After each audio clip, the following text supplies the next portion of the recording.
So we are doing another special guest DGU episode today, and this time it's with Holly Chen. Holly's the VP of Marketing at Mosaic, a strategic finance platform that provides real-time financial analytics and planning to get teams from data to decisions faster. She's worked at some pretty impressive companies in marketing and advising roles. You've probably heard of a few of these: Google, Slack, Loom, Miro. And why I'm so excited about today's topic is it's super timely. Holly just started at Mosaic in her new role last month. And I know that everyone who's listening is always wondering what to do, and more importantly, what not to do in their first 90 days. Demand Gen U is officially in session. Let's do it.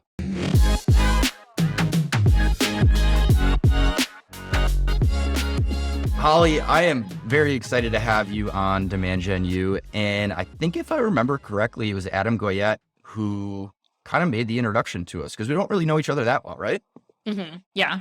It's a multiple threads, and Adam is the man. So I really loved our You connection. must have read the script, because in the text it says that Adam's the man. I agree, and anything that Adam says, I definitely support. So I'm happy that he introduced us, and we definitely hit it off since the first time that we spoke. Absolutely. So I was doing some prep for an episode, and I know we were sending the outline back and forth for you to review it. I hope that you didn't look at this yet and cheat this part of it. But I came across a podcast episode that you were on, and I found an old quote, and I absolutely loved it. Do you remember this quote? It was, "The more playful ads actually perform much better than the more serious and corporate ones." Oh, I think that was the very first podcast I ever recorded. I didn't even know that. Let's talk about that for a second. So let's talk about the quote. Where did that quote come from? I guess I love it, but I'd love to hear your take on it. Yeah, I think at the time I was reviewing some past ads performances, especially I was reviewing our display ad performances. And what we found is the ones with brighter color, more playful image, more emotional connection performed better than the ones with product shots, with feature benefit wordings. So the more professional and button up ones actually didn't get a lot of results than the ones that is a little quirky, has a little more character and personality. So that's where that quote comes from. And I love that too, because I think nowadays, even just as consumers in our personal lives, but also as B2B marketers, we see so many ads every single day. And when it clearly looks like an ad, oftentimes I just tune those out right away. And I'm more drawn to the types of ads that you just described that maybe are imperfect, look a little bit more raw and authentic, aren't as overly produced. And those definitely perform better in our own experience too. Yeah, and especially if you think about social platforms like Facebook, Instagram, even YouTube and TikTok. Those are social platforms that people expected to connect with their friends and see updates. So if you produce something that looks like, oh, you are holding a camera, in Dolores Park, and talking about how great this camera is, that's probably working better than like you really high production, like 50 megabytes of, pixel and whatever, and looks like really produced. People enjoy that. Sometimes it's like, oh, they thought that's one of those like friend updates, and they watch it. It's entertaining, it's connecting. So definitely, especially when it comes to the more like video and display assets.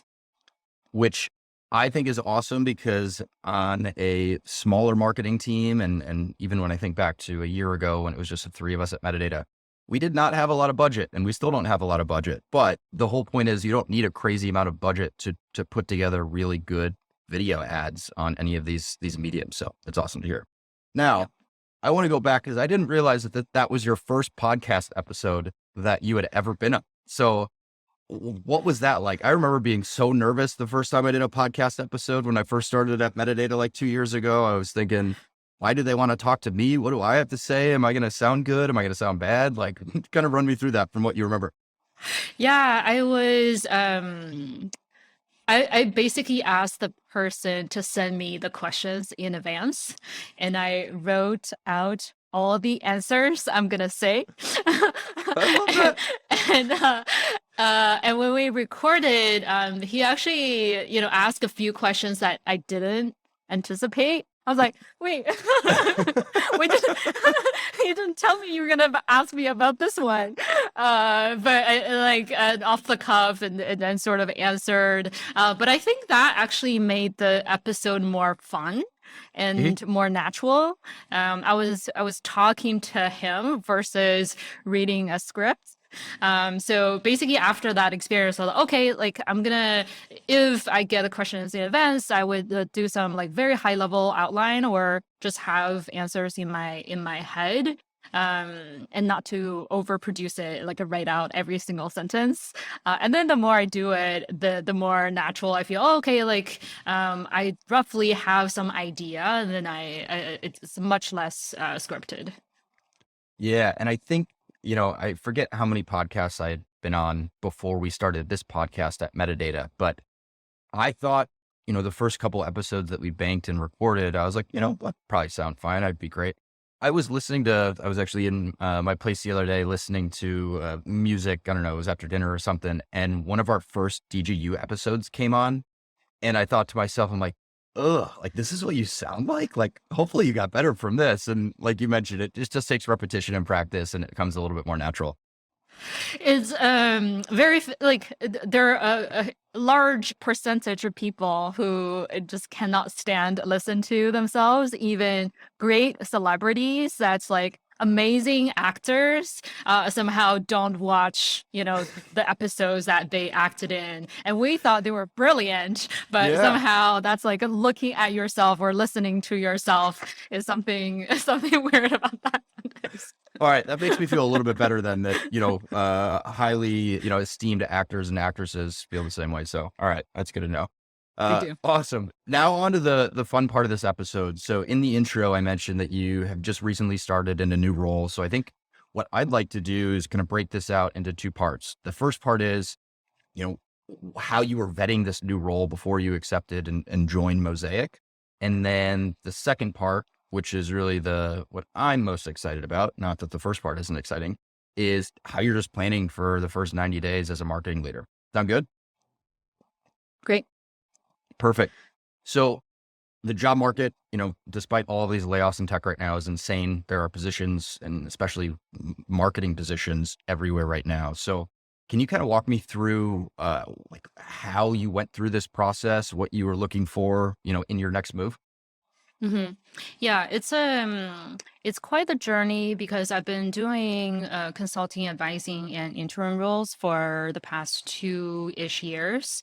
I really enjoy the freedom that came from that experience. I got to work with some amazing companies. I got to choose who I work with, and you start to see pattern matching really clearly after working with a few companies at similar stage. They actually face very similar challenges. I primarily worked with Series B, Series C SaaS companies. Some of them have a PLG, but going up market. Some of them are sales led, but trying to establish PLG. So that motion, there's a lot of similar challenges regarding the systems. Right? Like how do we look at users? How do we look at data? How do we hand off between these two motions? How do we hire the right people to make that transition? All of those are very similar challenges. However, the audience are all slightly different. Some of them are more developer focused. Some of them are more horizontal. Some of them are more, one particular role focused. So there are nuances that determines the type of strategy differences. So I really enjoy that because you can bring best practices from great companies. At the same time, you can't just assume the same playbook would work for everyone. You still need to experiment and see what works for this particular company at this particular stage. And also, resource constraints also determines how much you can invest and what you can do. So that's fascinating. I really enjoy that. At the same time, what I really miss is the sense of a team. Working with a really amazing team, working towards a goal, a really hard, challenging, audacious goal is what gives me a lot of joy and fulfillment. And sometimes, yeah, as an advisor or as an interim person, you can see part of that journey, but you don't see that through always. Sometimes you establish that foundation, you set a team for success, but then you leave after 6 months. and I so that worked in sense of, consulting for a while. I yeah. know that exact feeling. It's like you can't even see what you're recommending all the way through. Right. Yeah, you stay in touch with people and know the results, but you don't see the whole impact. I started talking to a few companies just like to see what's out there, and actually met the guys at Mosaic 2 years ago, before the pandemic, when I just started to do my consulting, and they were actually just a few guys trying to make it work. They didn't even have a product, Classic but startup. Yep. yeah, exactly. I was very impressed by the team back then already, and just in 2 very short years, so they've built an amazing product, have a fantastic caliber of team members and customer base. The product is amazing. I'm very impressed by kind of the sophistication of the product, and how much they have accomplished. So I thought this is a really good time to join. I love that. There were a couple of things in there that we'll touch on later. So I think the first question that I have is, and part of this is that I didn't find this in my research, but are you reporting into the CEO, or I guess who do you report into right now? I report to the COO, who's a co-founder of the founding team. Got it. Now, and I know that it sounds like you knew them, for a couple of years now. So there's a little bit of a personal relationship there. But as a new marketing leader, how do you vet your, you know, could be boss? Like, what are the types of things that you're looking for? hmm I think the first step is to have a good self-awareness of what kind of culture or people I work well with, and what kind of people I don't work well with or don't thrive in. So understanding what I'm looking for is people who are like practical, who are relatively on the scale of directness versus indirectness, more on the directness scale, and who are analytical, data driven. We speak the same language, sort of the logical guys, and Mosaic folks were all finance folks. And so I think we really connected on that culture. And also the vision of the company, the category they're trying to build, the product is really critical here, because there's a lot of vitamins out there, right? Like you can make people's lives 1% better, 2% better, or you can build a painkiller where this product you cannot live without. I like to work on a painkiller, and they're finance folks who sleep under the desk and who cannot go back to see their family, right? This tool helps them to kill those pains. So I thought the product is really helpful. And finally, the role itself. Looking at there are a lot of head of marketing roles that just wanted to focus on one side of the equation. For example, they're looking for a leader who just focus on building a brand, and creating a category and PR, more like at the comms side of things, telling stories. And their roles, you hear that we just want to do demand gen. That's all we care about. So I'm looking for a role that, yes, it plays in my strength, which is growth and more data driven marketing. But there's also a long term vision of building a brand, building a category. There are about 5 different parts of what you just said in your response that we are going to cut into some social clips because they were money. I love the painkiller bite too. That was awesome. So I think the last question in this section before we get moving, you mentioned pattern recognition and just kind of, recognizing things either from previous experience or from learning lessons the hard way. Uh, is there any advice, maybe that we haven't covered that you would share for people who are looking to vet new companies in a new marketing leader role? Mhm. I'd say honesty, and ask the hard questions in the interview process. Um, Sometimes we really want to get the job by like presenting the best side ourselves and avoiding some of the harder questions.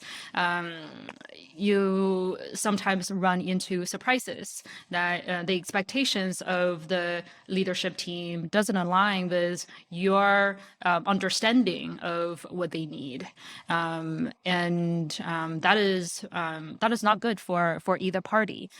So if you see something that is unclear or could be this really tricky question, I would definitely ask, and just really drill down to get to the bottom of that. I love that. All right. So now on to the second part of this. So at the time that we are recording this, you are 30 days in. So we're going to talk through your first, 90 days as a marketing leader, but we're kind of going to chunk it out from 30, 60, 90. So let's just say a spoiler alert. I imagine a website redesign is not in your plans within your first 90 days. I feel like lots of people come in and say, oh, let's redo the website. Let's change a bunch of stuff so I can show that I'm doing something. And it's like, no, don't do that. Yeah. So one thing, I think the first 90 days is really about understanding expectations and aligning expectations with the leadership team. There are so much institutional knowledge and deep understanding from the leadership team, and they have a good assumption and hypothesis of what they really want you to solve. What are the fires that needs to be put off, and what are the quick wins they really want you to address. So in the first 30, 60 days, I would focus on really addressing those fires if there were any, and at the same time lay the foundation for longer term strategy. If the website is just like really bad, we're hurting, it's not converting, maybe we do need to do something about it. But it shouldn't be a six That's months different. period. That's different than, hey, let's make it look prettier. If it's not Right. converting, then I think we have an issue. But if you just like, oh, let's make a prettier looking website, like we should not be doing that. Exactly, exactly. Like a longer term projects, you really want to be sure that you are investing your time at the right place. I love that. So from a learning perspective, how do you get to learn, the market or, your customers? Like it's a lot of just, trying to ramp up as quickly as possible. Like where do you or where do you see yourself right now as far as getting ramped up and how quickly you're learning?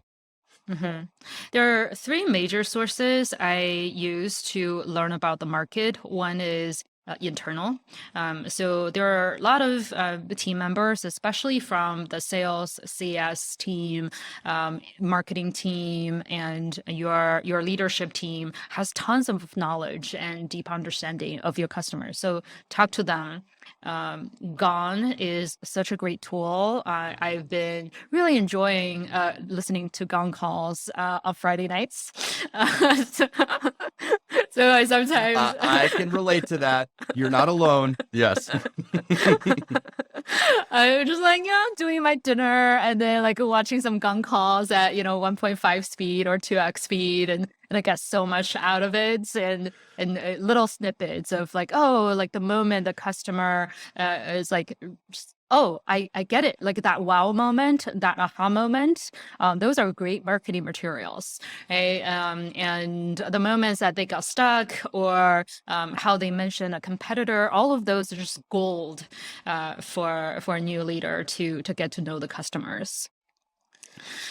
Now, have you taken it a step further? Do you have the Gong app on your phone? Because I have it, and whenever I go for walks, sometimes if I'm truly like, wanting to bash my head against the wall because I can't figure something out, I'll fire that up on my phone.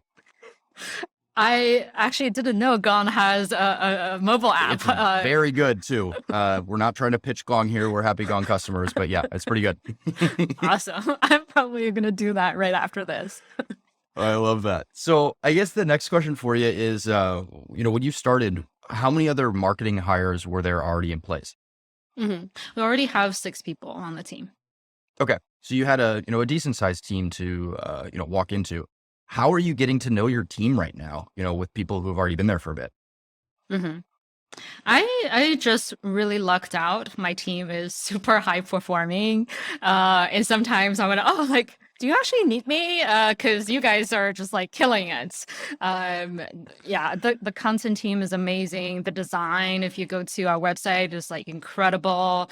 And our growth marketing team just like whiz. Like one person carries like three people's job, and I'm just like really impressed by my team. I think to get to know my team, I did a personal operating manual. I Which love that. For people who are not familiar with that, please explain this topic because I think it's a game changer. I actually delayed doing it for so long, but I finally did it. It was so helpful.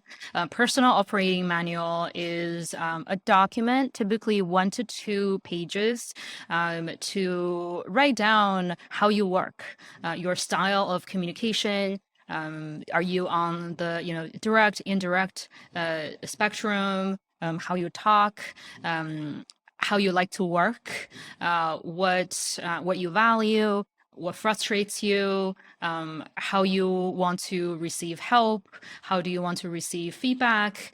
All of those are like personal styles can help the team really get to know who you are, how you work, and how to get through you.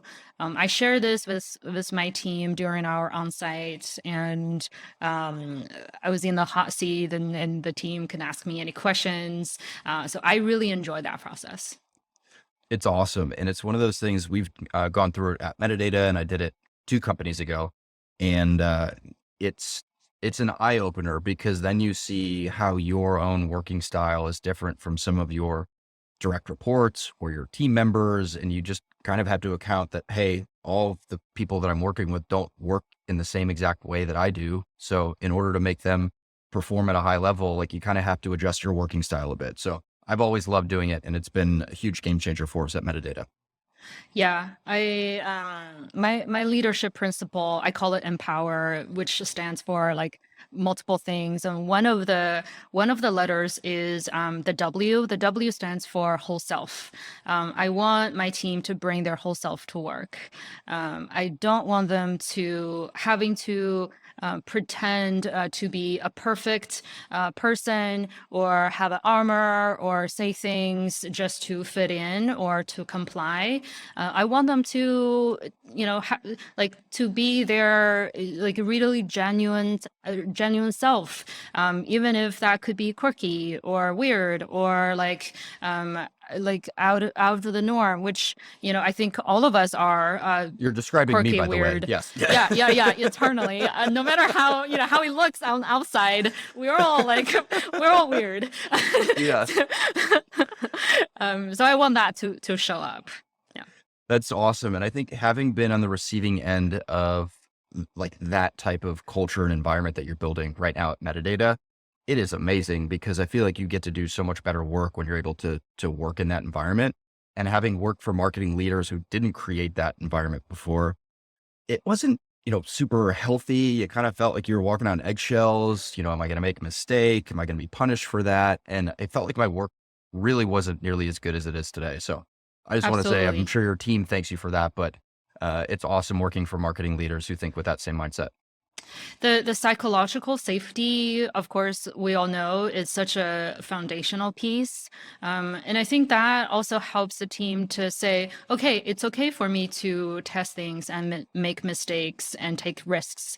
It's not like, oh, this particular experiment didn't perform as well as I hope it to be, that I face some like serious repercussions. I truly believe failures are the opportunities for learning.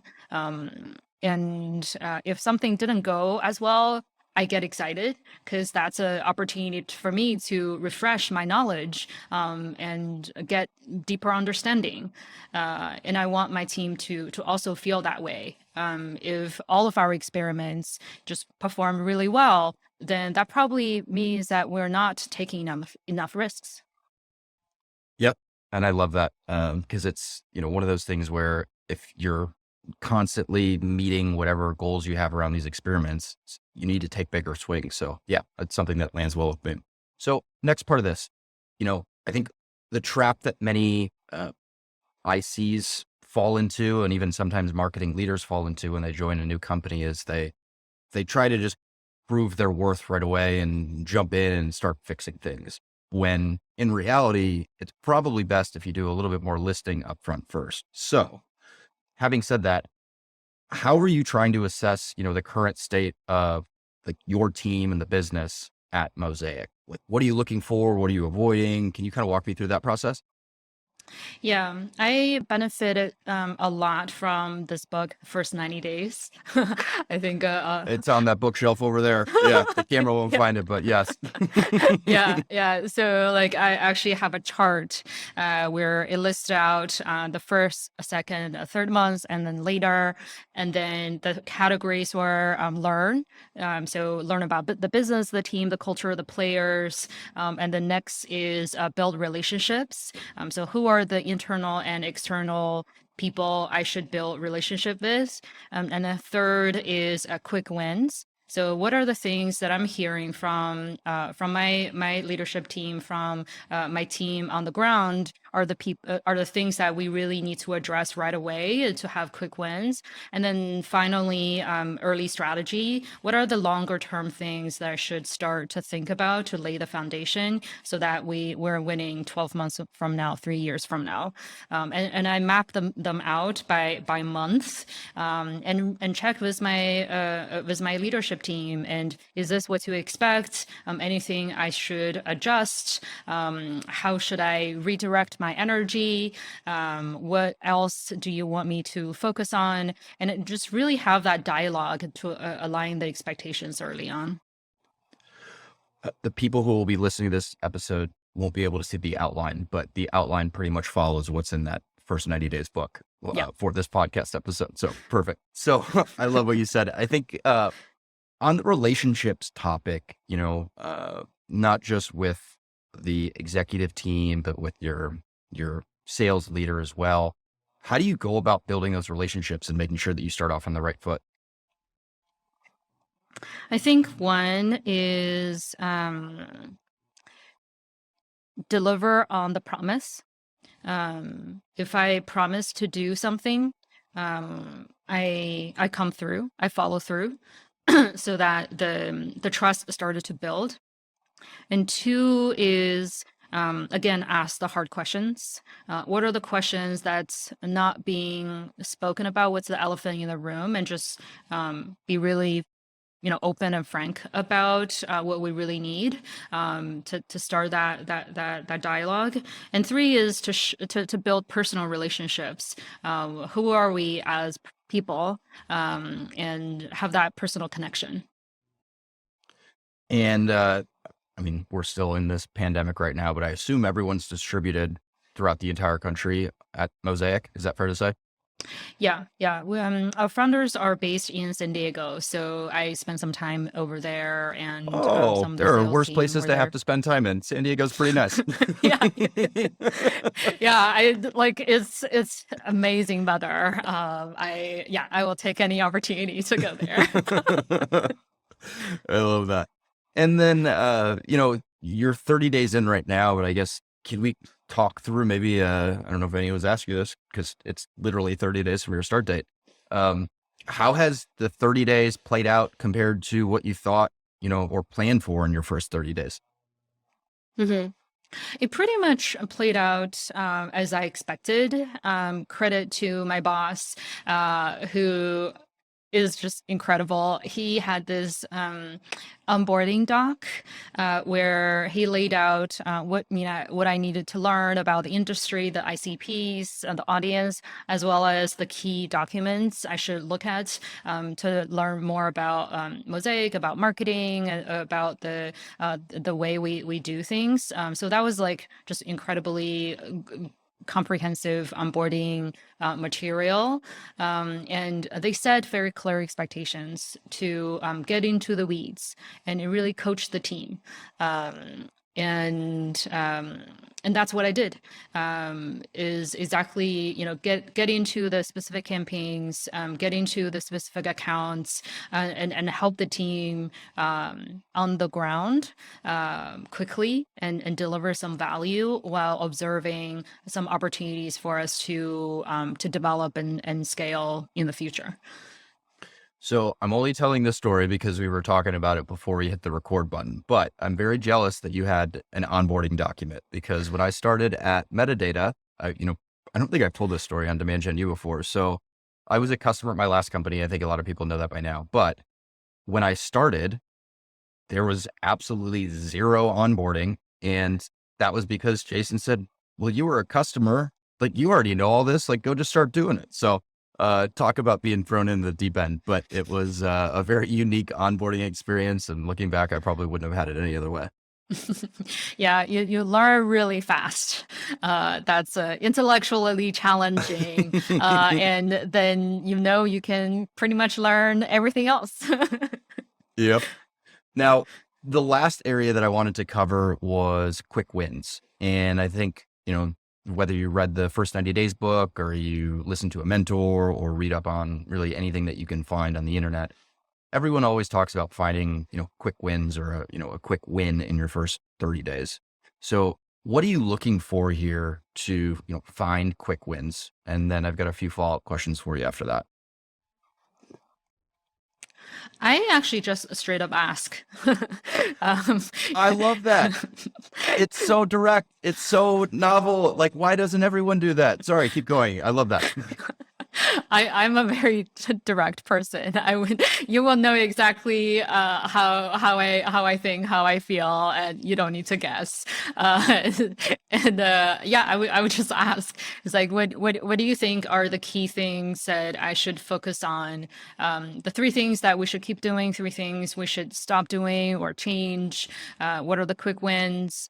And what do you hope what do you hope I do? What are you most concerned that I might do? What advice do you have for me? And these open-ended questions really helps to open up the conversation. Now, I'm amazed just at this entire conversation that we've had, but just how you can really tell, one, that you've done this before and how structured you have been, in your first 30 days and will continue to be, long after at Mosaic. But this takes practice and it probably doesn't happen right away. So how did you learn to take this approach when starting new gigs? It definitely didn't come naturally to me, honestly. I was a very much a goal-oriented, thing-oriented person, especially when I was younger. And I was fortunate enough to make a lot of mistakes. Wink. And Me too. Yeah. just like really realize, oh wow, like what really matters is people. What really matters is the relationship that make things work. I think that's really a turning point for me to actively seek out resources, trainings, coaching, to change my leadership philosophies and style.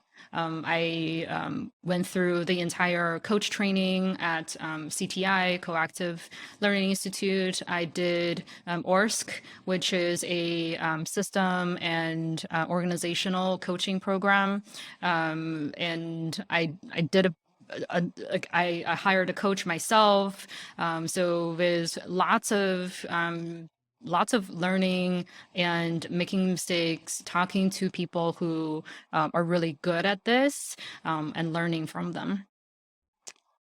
I have to say, your team is incredibly lucky to have you as a marketing leader because of how much time and energy and focus you put on this sort of thing, because it's a beast. There's no way around it. But when leaders prioritize that, like that does not go unnoticed by team members. So I'll say thank you for your team. They probably told you that already though, too. Thank you. This is important to me. And I think as a leader, you want to empower your team versus being directive and tell your team what to do exactly. And that's how your team grow. And one of my key values in life is deep connections and empower people around me. So it connects to my life purpose. It connects to why I'm doing the work I do. So I'm still learning. I'm still making mistakes every single day. But that's As how long as I you're learning grow. from the mistakes, that's Yeah, the mistakes are fine. yeah, exactly.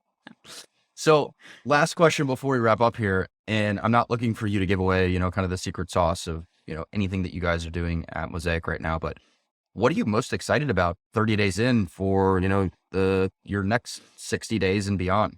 I'm really excited about working with this just killer high performing team to bring it to the next level. Sometimes one thing is to do a turnaround. Another thing is to bring already great performance into even higher ground. And that is like really fun challenge, and to a certain extent is harder to do. So I'm really looking forward to that, really getting to know my team even deeper and learning from them. Another thing I'm really excited about is just the entire space of financial planning, but really the category of strategic finance that Mosaic is championing. Is just really fascinating. Finance leaders are the ones who has the full view of the entire business, and products like Mosaic can help those leaders. So really getting to know like and build empathy towards the audience, which are finance professionals. I worked with CFOs before, but not like a day-to-day basis. So really getting to know the space and the persona, and the product team just developed so fast, launching every few weeks new features. So I'm super excited about just how the product will help people to no longer sleep on the desks. That I love that you ended on that, because if that's the North Star of what Mosaic is trying to do, I can get behind that North Star. Amazing. Well, Holly, thank you so much for coming on Demand Gen U. If this is any indicator of what your session is going to be like at Demand in October, I'm pretty pumped. So thank you again for coming on. And I know that everyone listening is going to love this episode. This is one of my favorite guest episodes we've done so far. Thank you for having me. I had a lot of fun. Alrighty. Thanks everybody for listening. We'll see you next week on Demand Gen U.